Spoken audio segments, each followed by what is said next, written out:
Hello everybody and welcome back Out of the Case. This is Skyflight44, aka Zect44, and today I'm going to be playing for you another skirmish on Battle for Middle-earth 2, Rise of the Witch King.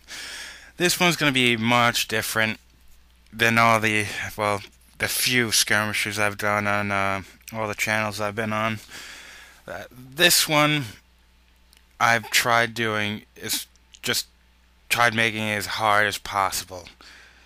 And I believe I succeeded.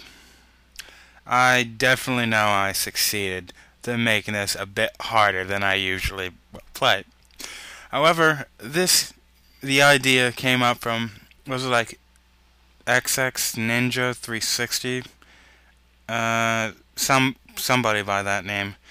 And just my own stupidity in the last few comments I was talking with somebody about me hating goblins and about me actually playing a fortress or anything with Angmar against 3 brutal AI. So I decided the easiest brutal AI to beat is the goblins.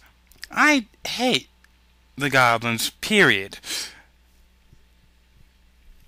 This was going to be very, very refreshing, and also kill 2 birds with 1 stone, just proving how much I hate the goblins.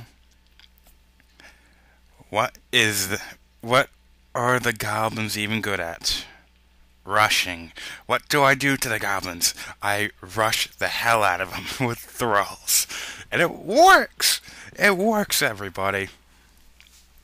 But you're probably wondering why there's no sound from the actual game, and that's because I was actually recording this at work, because I'm not working the entire time and I get to do whatever the hell I want when I'm not. And so I decided, what the hell, let's try and play this and record it. I attempted to record this. It worked. It was fine. Video and everything was awesome. Then comes the surprising fact. I still had my microphone in, because headset is wonderful, and I listen to it whenever I listen with it whenever I have anything going on with my computer. And there's also the webcam that would otherwise have taken. Fraps, though, it didn't remind me at all that I don't want to have anything recorded.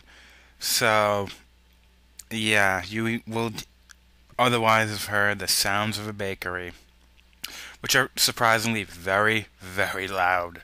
So I decided to get rid of the sound, because I damn well didn't want to record this again. I think somebody can sympathize with me and say, I damn well didn't want to record this again, especially when I beat this faster than my practice run against medium goblins, which took me 21 minutes, about 21 minutes to beat. Hard ones, which took me about 28.5 minutes to beat. And this one, which, as you can see by the video, far less. And there's actually a bit of lag in this one for some reason. I really have to look into that. I don't know why, but this was definitely a fun-ass game to play. I mean, I do love Angmar, and I know there's a lot of ways of just showing how overpowered it is. And mainly what I generally do is Dark Rangers, Stone Troll Throwers, and, Hill Trolls. And if you can slide in a few of those sorcerers in there, damn, is that overpowered.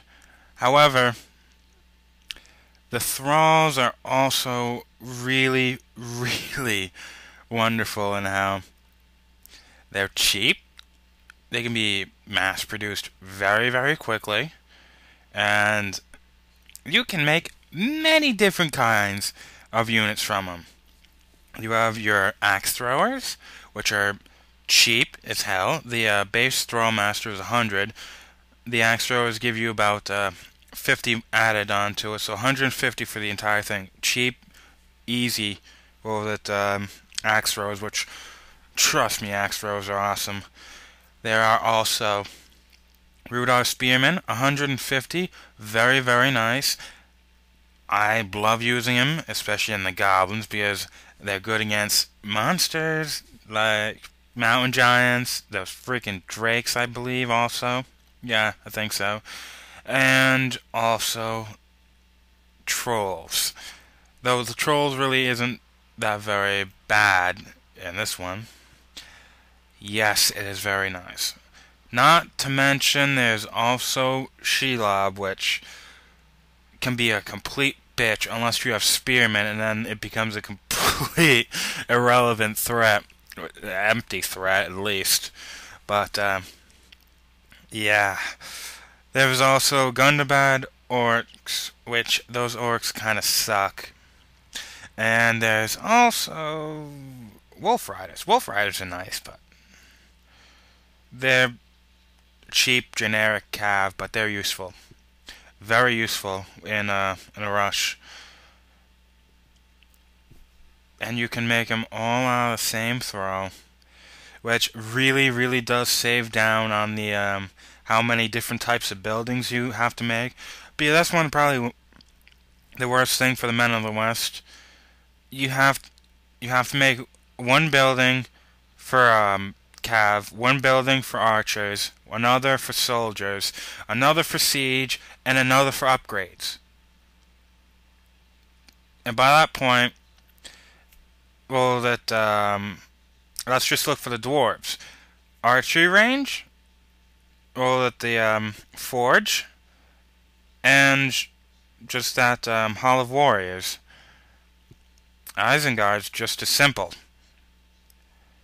Here, we can get everything without the upgrades, because they're not going to be upgraded. Pretty much everything in one unit, which is very nice. I'm really glad they bring, or at least whoever made RJ Rise of the Witch King, that mod, brought it back for Rohan, and well, it works, and it works wonders. Maybe it's a bit different in how it's done, but you can definitely tell the influence is there. However, one thing that actually made this so much easier than last time I tried this was do not just use axe throwers protect your gate, or you're going to lose that gate. Trust me. Rangers are so much more reliable in actually protecting a gate.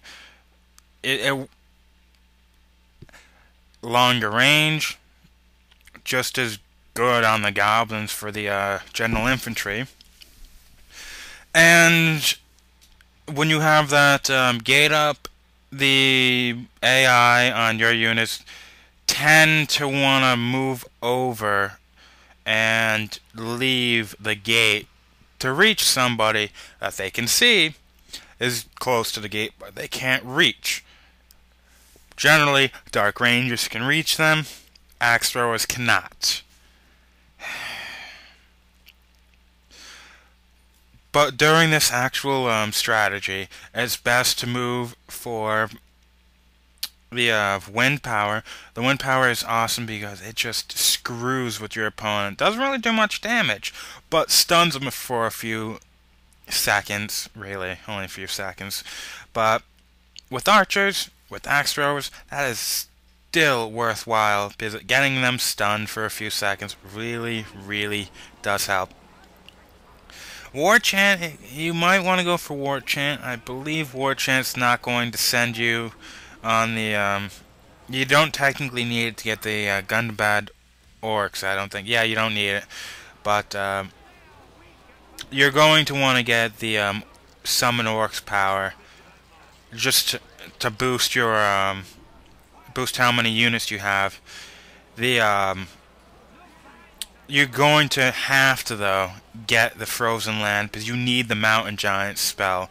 Because we really don't have any kind of siege, and we're really not going to. We're going to need to have that Mountain Giant's, well, that power, to even be able to assure a fortress is going down. And when you're fighting, it's going to happen. If you just make sure there's a complete line of units coming as much as possible, as you can see, make sure you queue as many up before you can't make any more, because then they're just going to continue making more anyway. Immediately when you can, which is always awesome. Now, I was thinking about going and making those hill trolls, because, well, later on, you sort of have to. The thralls aren't going to work forever. Apparently, though, in this one they sort of did. But, yeah.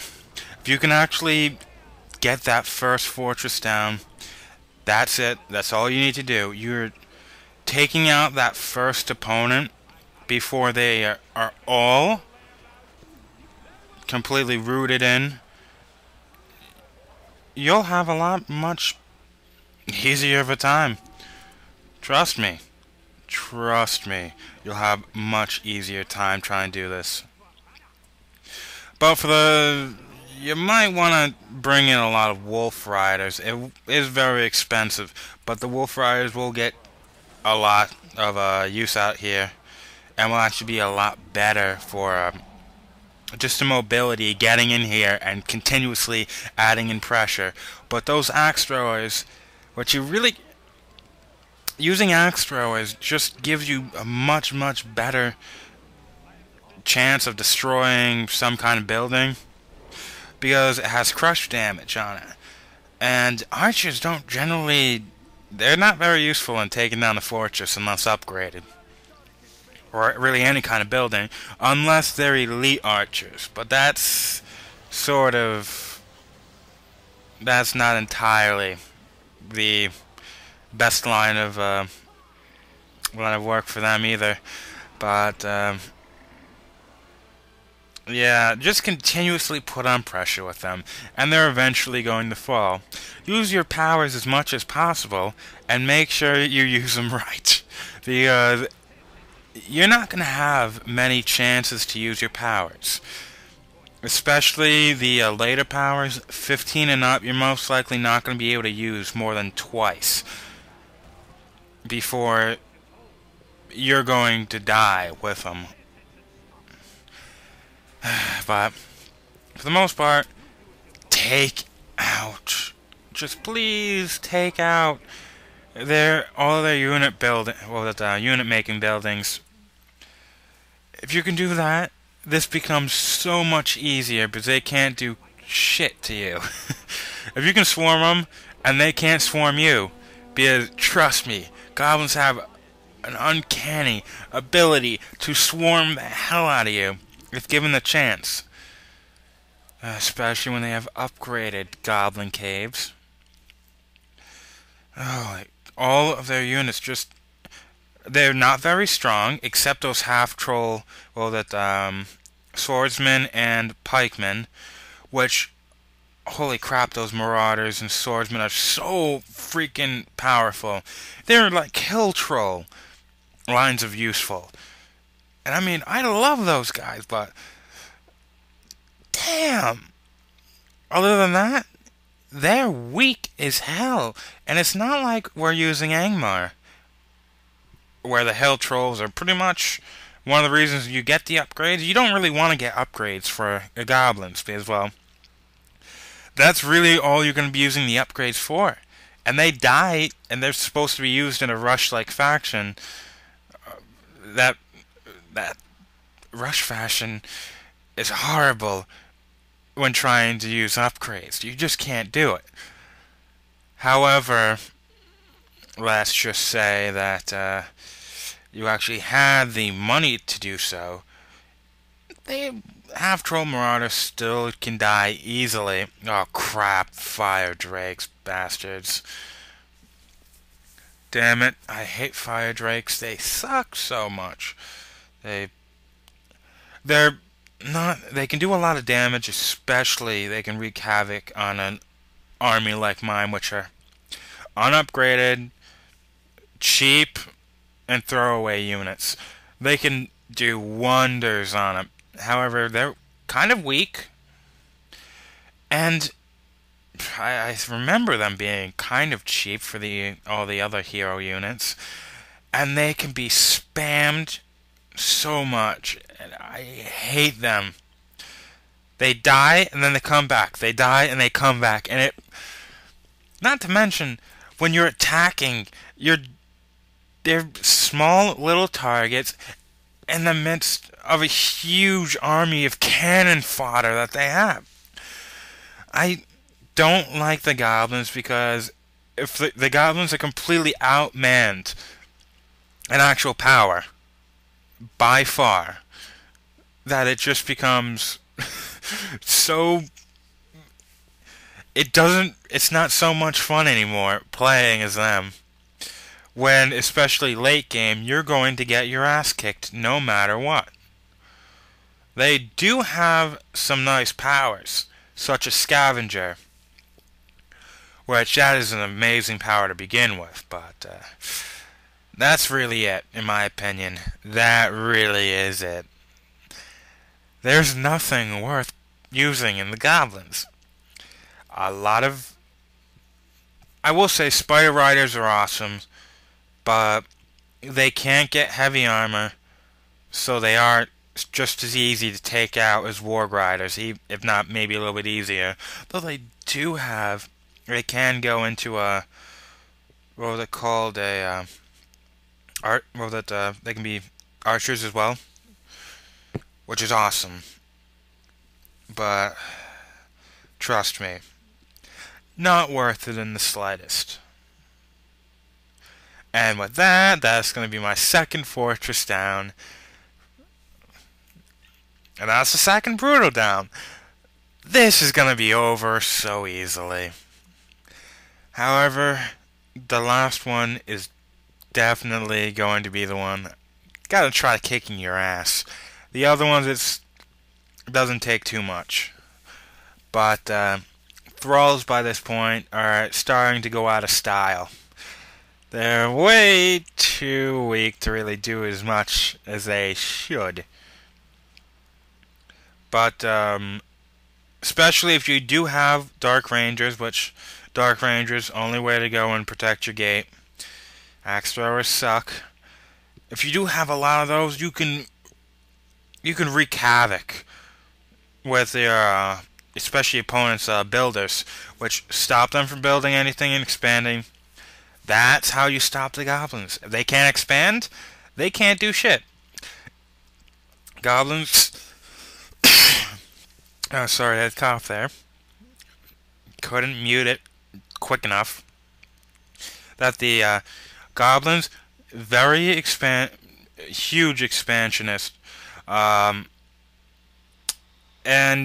they expand early, quickly, and they will stop you from expanding in much as possible, in as many ways as possible. They will stop you from expanding.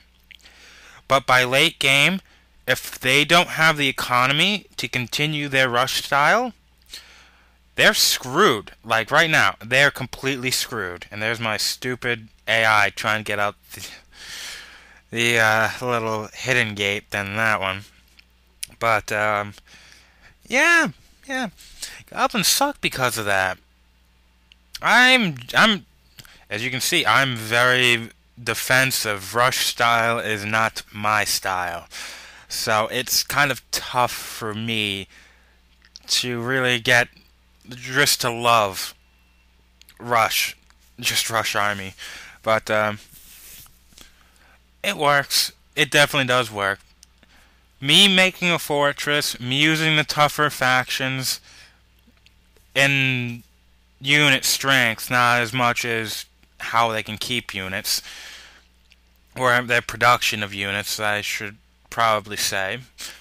The fact that definitely the fortress thing, that I'm not too big of an expansionist, but you can definitely see that I'm defensive. In all ways, I'm defensive. It's just that I'm brutal. You really can't stay defensive. You'll get your ass beat. Now, this is generally it. By this point, there is after you got the mountain giants fell. This has just gone easy. The thing is, though, the thralls really they're good in rushing, but you can do crap ton of damage just using dark rangers and the hill trolls. Upgraded hill trolls won't die. They will. It'll take forever to kill them, and the dark rangers will wreak havoc. Actually, one of the best things about Angmar is the fact that using your dark trolls, excuse me for completely screwing up with the name, hill trolls. Now, if you actually use hill trolls as pretty much as a meat shield slash complete wall of fire to burn everything, because they are very, very strong. You can use your dark rangers, and you can use your stone throwers. Stone throwers. I always say that wrong. Look how freaking strong they are. They're just taking that thing down so easily. You can do so much damage without having your ranged in any kind of threat. So very, very strong. I beat this within 17 minutes, though there was lag, so it was passable. It wasn't too bad of lag, but yeah, that was so awesome. I kind of feel like playing against a brutal fortress now. See everybody.